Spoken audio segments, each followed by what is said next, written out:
Dans un discours très intéressant, le Premier ministre Ousmane Sonko s'est adressé à la presse et autres personnes en Turquie. Dans son voyage effectué récemment, l'objectif évidemment c'était de créer un partenariat solide avec la Turquie et de diversifier ses communications et commerciales avec les pays étrangers. Écoutons ce qu'il a à dire, très intéressant, on y va.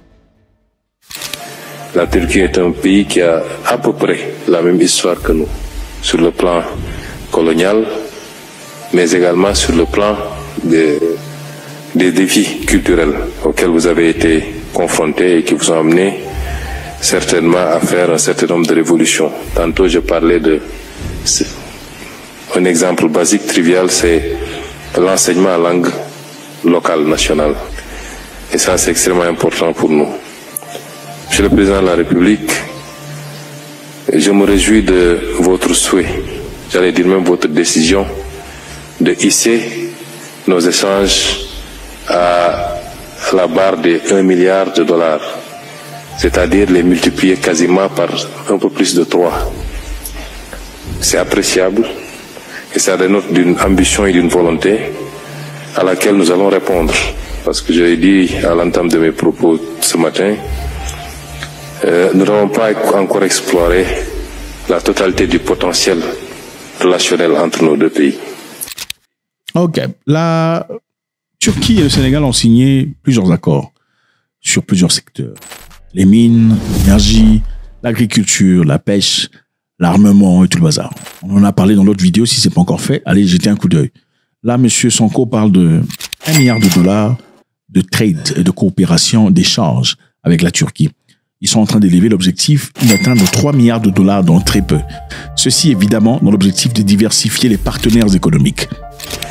Et sur tous les secteurs que vous avez tantôt cités, l'agriculture, le secteur des énergies, le secteur des transports, dans ce que nous essayons de faire dans le cadre de la vision 2050, la Turquie a sa place à nos côtés en tant qu'investisseur, en tant que partenaire stratégique et institutionnel. Dans ce que nous sommes en train de faire, je vous ai présenté tantôt également la situation dont nous avons hérité. Nous n'avons pas honte d'en parler. C'est un passif dont nous avons hérité et qui met notre pays dans une position assez délicate sur le plan des finances publiques, sur le plan budgétaire. Mais nous avons décidé résolument de prendre notre destin en main. Vous avez parlé tantôt des enjeux qui concernent l'Afrique. L'Afrique, ce n'est pas l'avenir du monde, c'est le présent du monde. C'est le pays, c'est le continent qui a encore des marges extrêmement importantes pour pouvoir tirer la croissance mondiale. Ailleurs, c'est peut-être en termes de nouvelles technologies, en termes d'innovation, qu'on peut envisager la croissance. Mais en Afrique, c'est dans l'économie classique même. Tous les secteurs sont à développer et il y a de la place à prendre. Et je peux vous assurer que pour le Sénégal singulièrement, vous avez en face de vous, désormais, par le leadership du président Bassirou Diomaye Faye et mon gouvernement personnel, ces leaders africains de nouveau type, ces leaders africains décomplexés, conscients de leurs responsabilités, qui ne demandent pas la gratuité, qui n'attendent pas de l'aide, qui veulent de la collaboration saine, dans un cadre respectueux, mais surtout dans une volonté partagée de... On ne demande pas de gratuité. On n'est pas là pour mendier. On n'est pas là pour supplier. On a besoin d'égalité et de respect mutuel. Monsieur Sonko est en train de dire. D'un gain équilibré des deux parties. Et ce que vous avez dit tantôt, un monde multilatéral, équilibré, avec des partenariats respectueux les uns des autres, et non pas un monde basé sur les velléités de domination des uns par les autres. Ce monde désormais doit être derrière nous, et ceux qui ne l'ont pas encore compris risquent de le comprendre à leur dépens. Parce que l'illusion de puissance peut amener des gens à penser qu'il suffit de toucher à un bouton pour que tout le monde entier suive. Mais on n'est plus dans ce monde-là. Et chaque pays est fier de sa souveraineté, est fier de son indépendance, veut commercer dans un monde ouvert et libre, mais dans le respect mutuel, comme vous l'avez rappelé tantôt. Et nous sommes heureux de voir que la Turquie développe cette doctrine, cette façon de voir le monde. La Turquie est en train de jouer à un jeu très intéressant. La Turquie veut être très influente, pas seulement dans le monde, mais aussi en Afrique. Okay? Donc, il veut aussi compétir avec la Chine, compétir avec la Russie, avec l'influence occidentale. Et la Turquie est en train de faire un travail énorme. Déjà, dans plusieurs pays, le Mali, le Burkina Faso, le Niger, sur le plan armement, il y a beaucoup de choses qui se passent entre la Turquie et ces pays. La Turquie prévoit beaucoup d'aide pour beaucoup de pays africains, y compris dans le secteur d'études. Il y a beaucoup d'enfants, il y a beaucoup de jeunes personnes qui partent en bourse. Il y a plusieurs milliers de jeunes qui partent en bourse annuellement en Turquie venant d'Afrique. Donc, ils essaient d'influencer, de gagner leur place sur le terrain. Continuons. Et la Turquie aura toujours sa place en Afrique de manière générale et au Sénégal. Les secteurs de la défense, vous l'avez tantôt rappelé, c'est un secteur extrêmement important pour nous.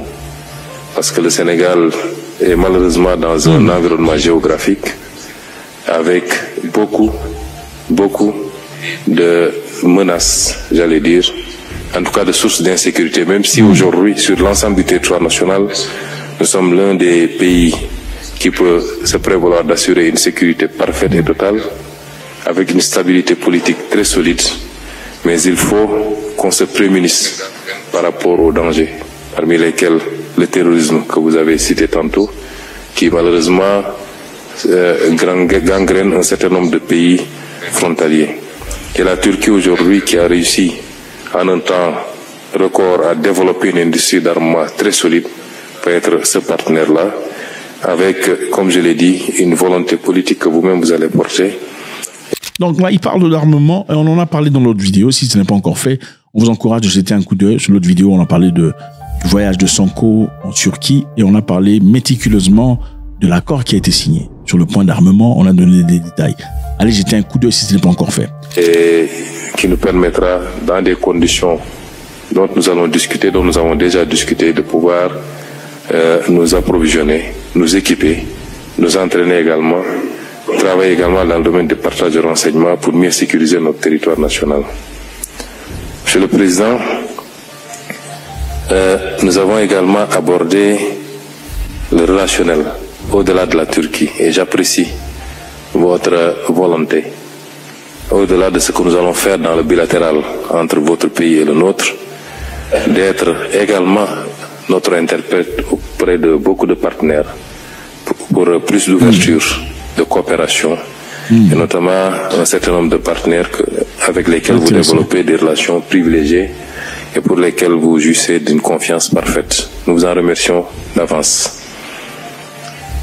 Les questions multilatérales que nous avons abordées également, la question de Gaza est une question, c'est-à-dire la question de la Palestine de manière générale. Ce qui se déroule sous nos yeux et qui ne peut être qualifié autrement que par un génocide planifié et une volonté d'accaparement de territoires entiers ne peut pas être accepté. Et le Sénégal a toujours eu une position constante sur la question de la Palestine, et à la tête du comité pour la défense des droits inaliénables du peuple palestinien depuis sa création, continue à élever sa voix à chaque fois que de besoin pour dire non à ce qui se passe actuellement et que rien ne justifie. Ça ne se passerait pas si ce n'était pas parrainé par des puissances qui ferment les yeux et les mêmes puissances qui donnent des leçons au monde entier.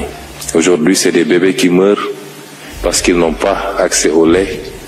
C'est des personnes adultes qui souffrent de famine. C'est une situation sanitaire intenable. Et au XXIe siècle, cela est parfaitement inacceptable. Monsieur le Président de la République, vous me permettrez de saluer votre leadership sur cette question parce que vous faites partie de ces leaders qui refusent de se taire face à cette injustice, qui le dénoncent avec véhémence, et nous vous en félicitons. Nous vous encourageons également à côté du président Bassirou Diomaye Faye qui en fait de même à chaque fois que de besoin. Voilà donc la réalité, les amis. Je pense que c'est important de le dire. Sonko et Bassirou Diomaye Faye ont été critiqués à plusieurs reprises par beaucoup de personnes qui pensent qu'ils sont toujours vassaux de la France. Pourquoi? Parce qu'ils n'ont pas brutalement rejeté la France à l'instar d'autres pays. Okay? Est-ce la seule façon de pouvoir rejeter quelqu'un? Est-ce la brutalité la seule manière à laquelle on peut réclamer son indépendance? Y a-t-il un autre moyen de le faire? On peut le faire dans le calme, dans la sympathie, dans la courtoisie. On peut récupérer sa liberté dans la courtoisie, ou sommes-nous toujours obligés de renfermer la force à ceux qui nous ont oppressés dans le passé? Est-ce qu'on ne peut pas, y a-t-il pas un moyen à travers lequel on peut travailler avec une personne qui nous a autrefois oppressés, sans nécessairement en faire un ennemi total? Pour finir, Monsieur le Président, je solliciterai avec beaucoup d'insistance votre accompagnement sur cette période. Au-delà de ce que nous voulons faire, aujourd'hui nous terminerons peut-être la partie institutionnelle de cette visite et demain nous entamerons la partie, j'allais dire, public-privé, avec tout le secteur privé turc. Mais pour cette partie, nous pensons que une Turquie déterminée à côté du Sénégal pourrait nous aider à rapidement traverser cette période un peu difficile pour nos finances publiques et nous permet de nous inspirer sur le modèle que vous êtes. J'ai beaucoup apprécié quand j'ai parlé de nos relations avec les partenaires multilatéraux, la réponse que vous m'avez servie. N'ayez pas peur d'une suspension de vos relations avec certains partenaires, parce que nous-mêmes, moi-même en Turquie, j'ai décidé de mettre un terme à certaines formes de collaboration. J'ai remboursé ce que nous devions et nous comptons sur nos efforts endogènes. Je peux vous assurer que dans le plan de redressement que j'ai présenté la semaine passée aux Sénégalais, nous comptons à plus de 90% sur nos efforts endogènes en termes de mobilisation de recettes fiscales, en termes de réduction du train de vie de l'État, mais également d'autres aspects qui peuvent intéresser le secteur privé turc, notamment le recyclage d'un certain nombre d'actifs, les actifs portuaires, aéroportuaires, autoroutières, pour lesquels nous cherchons des partenaires. Je pense qu'aujourd'hui, nous comptons d'abord sur nos efforts, mais nous ne dirons pas non à un soutien d'un certain nombre de partenaires au rang desquels nous plaçons votre pays, la Turquie. En tout cas, je vais vous dire encore une fois merci pour moi-même, pour ma délégation, au nom du président de la République, Bassirou Diomaye Diakhar Faye. Merci.